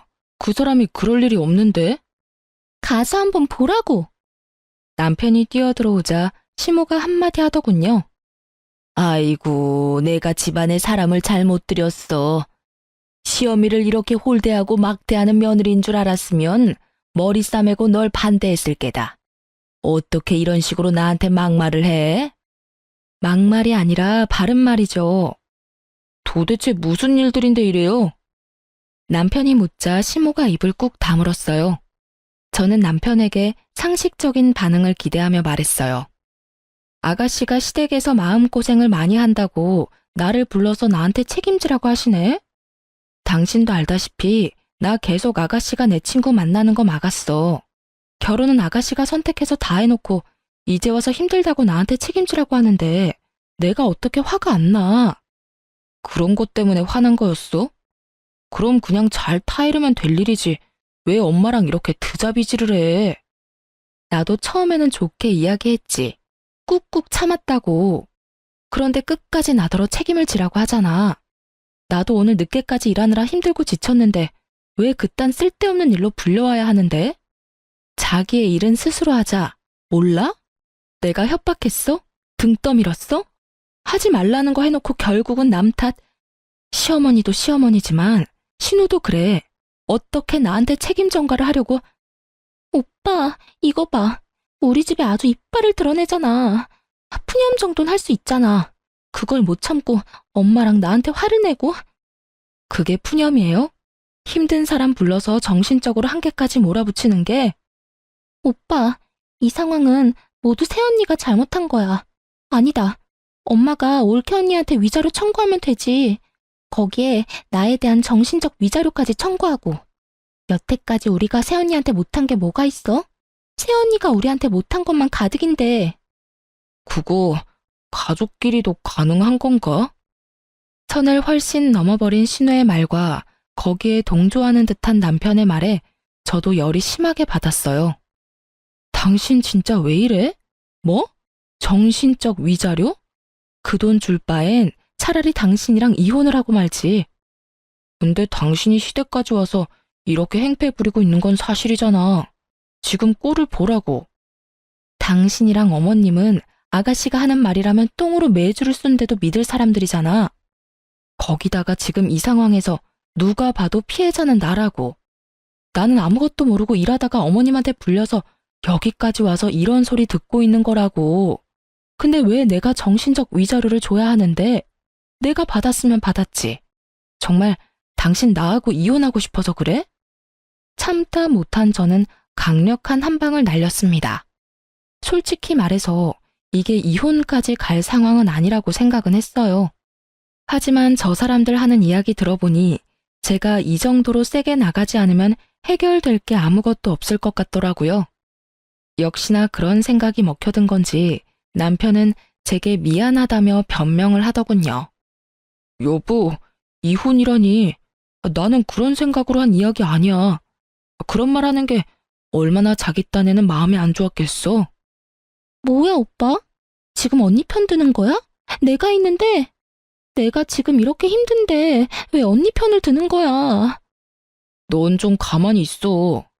여보, 미안해. 앞으로는 그런 실언 안 할게. 헤어지다니. 우리 애도 아직 어리고. 남편이 저 자세로 나올 수밖에 없는 이유를 저는 잘 알고 있었습니다. 지금 현재 우리 집에서 돈을 더 많이 버는 사람은 저였거든요. 거의 모든 가게의 생활비를 담당하고 있다 보니 저에게 매달릴 수밖에 없었겠죠. 그렇지만 솔직히 용서가 되지를 않더라고요. 어떻게 신우 말 한마디에 저한테 정신적 위자료 운운할 수 있는지. 그래서 당분간 냉랭한 시간이 지속됐죠. 저는 제가 당연히 화를 내도 되는 상황이라고 생각했어요. 사과만 하면 다인가요? 제가 이미 상처를 다 받았고 시댁이 제게 상처를 준 장본인들인데. 그런데 며칠 뒤에 청천벽력 같은 말을 남편이 제게 하더군요. 할 이야기 있어. 잠깐 가게로 와.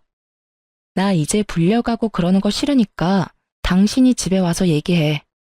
일방적인 통보에 저도 일방적인 통보로 응수했습니다. 그날 저녁 남편이 집으로 걸어 들어오는데 표정이 그리 좋지 않더군요. 무슨 할 말인데? 빨리 해. 피곤해서 씻고 자고 싶으니까. 우리 이혼하자. 당신이 우리 엄마랑 동생한테 그동안 나쁘게 대한 것 솔직히 용서하고 싶지 않아. 당신이랑 나랑 잘 안 맞는 것도 안 맞는 거지만 우리 집이랑 당신이 너무 안 맞아. 다 필요 없으니까 우리 이혼해. 저는 정말로 당황했습니다. 왜 갑자기 이 남자 입에 이혼하자는 말이 나온 건지요? 제가 이혼하자고 말해도 모자랄 판인데. 이혼? 당신 진짜 나한테 이혼하자는 거야? 그래, 이혼. 당신이 하고 싶다고 했던 이혼. 재산 분할이며 위자료며 다 법대로 처리할 거야. 나중에 별말 나오지 않도록. 괜찮지? 위자료 같은 소리하고 앉아있네. 이보세요. 위자료는 잘못한 사람이 피해를 당한 사람한테 주는 거야. 지금 이 상황에서는 누가 보나 내가 피해를 당한 사람이라고. 지나가는 사람 100명 붙들고 100명한테 물어봐. 다 당신네 가족들한테 문제가 있다고 할걸? 그런데 뜬금없이 나한테 위자료? 그거야 소송해보면 될 일이고. 어쨌든 이혼하자. 당신이랑 더는 같이 살고 싶지가 않아. 정말 어이가 없었습니다. 이렇게 일방적이고 갑작스럽게 이혼을 통보할 수 있나요? 싸워서 홧김에 그렇다고 하기에는 남편이 서류까지 들고 왔더라고요. 열은 받았지만 그래도 이렇게 갑작스러운 일에 저도 감정적으로 대응할 수 없어서 남편에게 시간을 갖자고 말했어요. 일주일만이라도 저는 그 일주일 안에 남편의 마음이 왜 변했는지를 찾아보려고 했거든요. 그런데 의외의 장소에서 알게 됐어요. 이혼을 이야기하러 남편 가게에 들렀는데 남편이 잠시 직원만 놔두고 화장실을 갔더라고요. 그때 노트북 화면에 남편이 나누고 있던 메신저 대화 내용이 눈에 보이더라고요. 실시간으로 대화 내용이 갱신되는데 보다가 뒷목 잡을 뻔했어요. 신우랑 나눈 대화였는데 고 여우 같은 신우가 남편에게 열심히 바람을 불어넣고 있더군요. 내가 알아보니까 혼인 후에 마련한 재산은 재산 분할에 들어간대. 내가 저번에 말했잖아. 언니가 개원한 학원도 재산 분할 들어간다고. 그러면 못해도 오빠가 돈 더 많이 받지 않겠어? 게다가 언니가 우리 집에서 못되게 굴던 거 증거 찾아서 위자료 소송해도 되고. 어딜 보나 오빠한테는 이득이지. 갑자기 이혼하자는 건 결국 돈 때문이었어요. 그러면서 재산 분할 나오면 꼭 너한테도 떼어줄 테니 걱정 말라는 남편놈 대답까지 다 봤어요. 그걸 보고 나니 남편과 대화를 하려고 기다릴 필요가 없더군요. 나가려던 그때 남편놈이 들어오더군요. 순식간에 꼴 보기 싫어지더군요. 무슨 이야기 하러 왔어? 나 설득하려는 거면 이혼하자.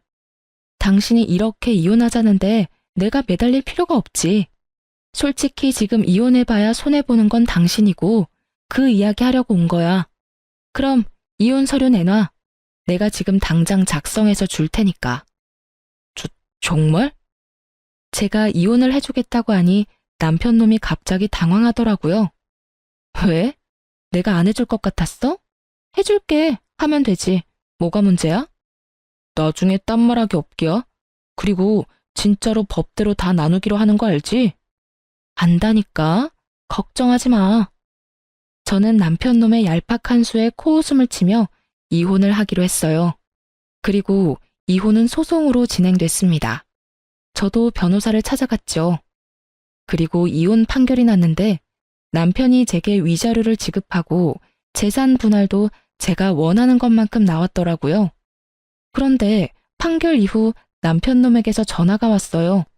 받지 않으려니 제 학원까지 쳐들어왔더군요. 결국 밖으로 데려나가서 이야기를 했어요. 전 남편은 지나치게 흥분한 상태였어요.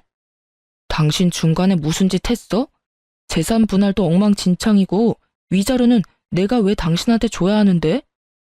왜? 뭐가 잘못됐어? 아, 내가 있는 학원이 재산 분할에 들어가지 않은 것 같아서 그래? 제 말에 전 남편이 허를 찔린 듯 아무 말을 못하더군요. 내가 그 속셈 모를 줄 알았어? 학원까지 날름하고 싶었나 본데 그거 내 명의로 설립된 학원 아니야.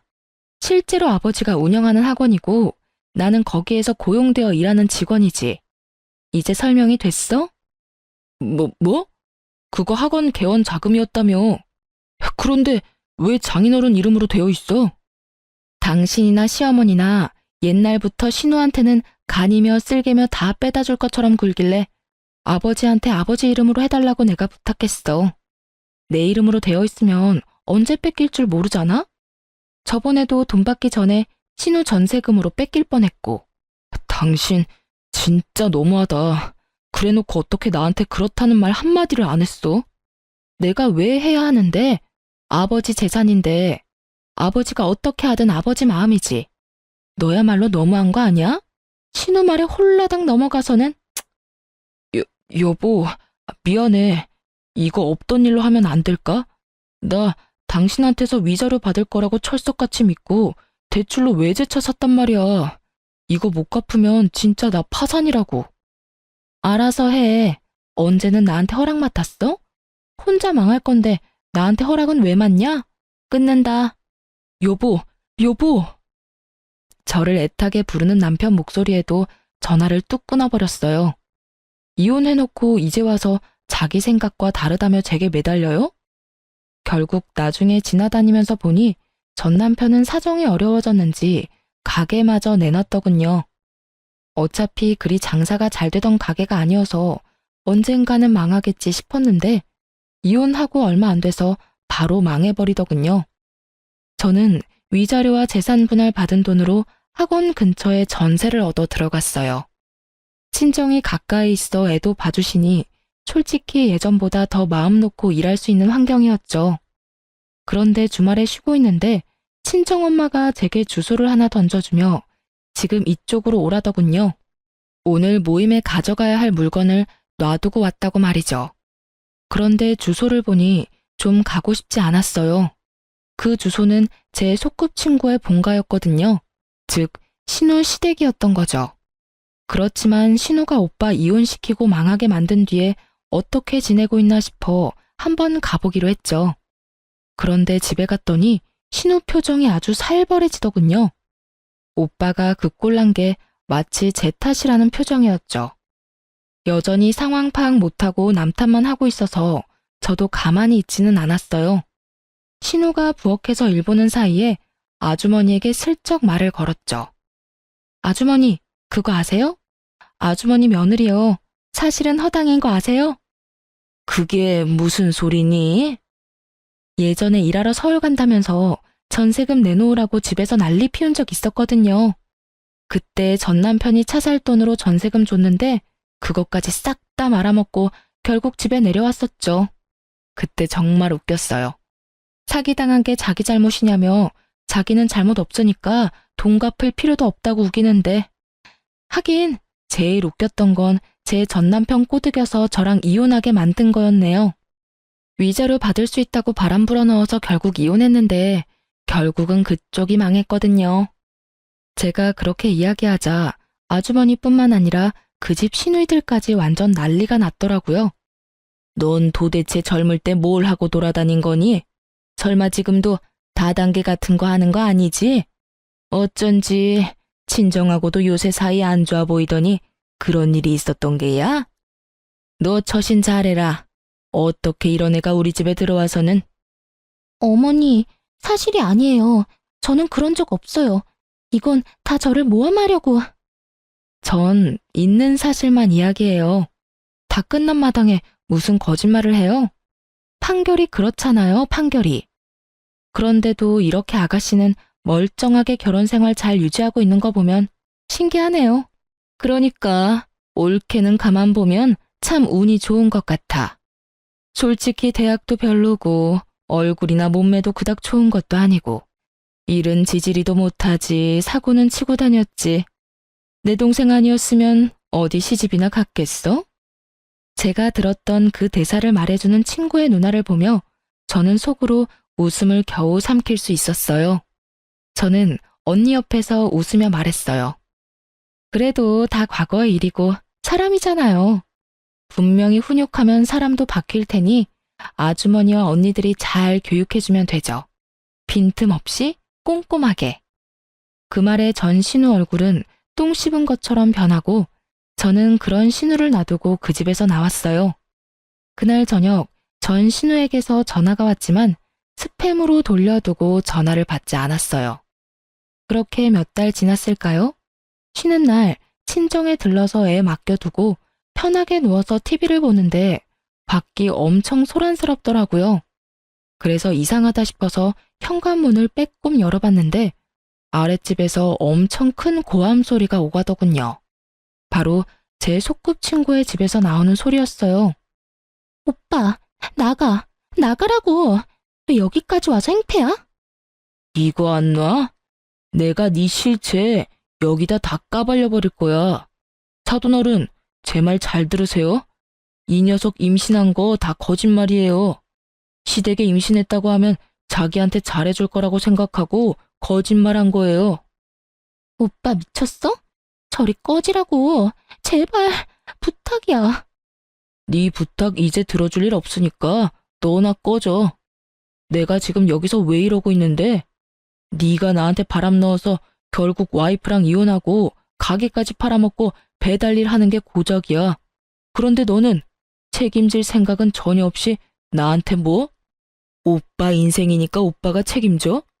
내가 오늘 네 인생 끝장을 보게 해줄게. 사돈어른! 뭐? 그 말이 사실이냐? 어머님, 아니에요. 아닙니다. 설마 네가 그런 거짓말을 할 리가 아니다. 지금 당장 산부인과 가보자. 어서. 안 돼요, 어머님. 저 지금 몸이 너무 안 좋아서. 당장 가자는데도 뭐 하는 거야? 그래, 거짓말이 맞구나. 네가 나한테 거짓말을 했어. 내가 손주를 얼마나 기다렸는데 네가 네 년이 이 집에 들어오고부터 우리 집에 망조가 들었어. 안 되겠다. 너 당장 나가. 내 집에서. 그리고 우리 아들 집에서도 당장 짐 싸서 나가. 당장 안 나가면 경찰 불러서 쫓아낼 거야. 어머님, 용서해주세요. 너무 힘들어서 그랬어요. 결국 두 사람 모두 아랫집 아주머니에 의해 쫓겨났더군요. 저는 거기까지 듣고 조용히 저희 집으로 올라왔어요. 서로가 서로에게 독이 되어버린 남매를 보며 저는 몰래 본가에서 고소하게 웃었어요. 제 인생 망치려고 할 때 자기 인생은 완벽할 줄 알았던 두 사람이 결국은 서로를 저격하는 바람에 본인들 인생까지 조져버렸네요. 다른 사람을 괴롭힐 때는 자기도 그렇게 당할 수 있다는 생각을 두 사람은 평생 안 해본 것 같아요.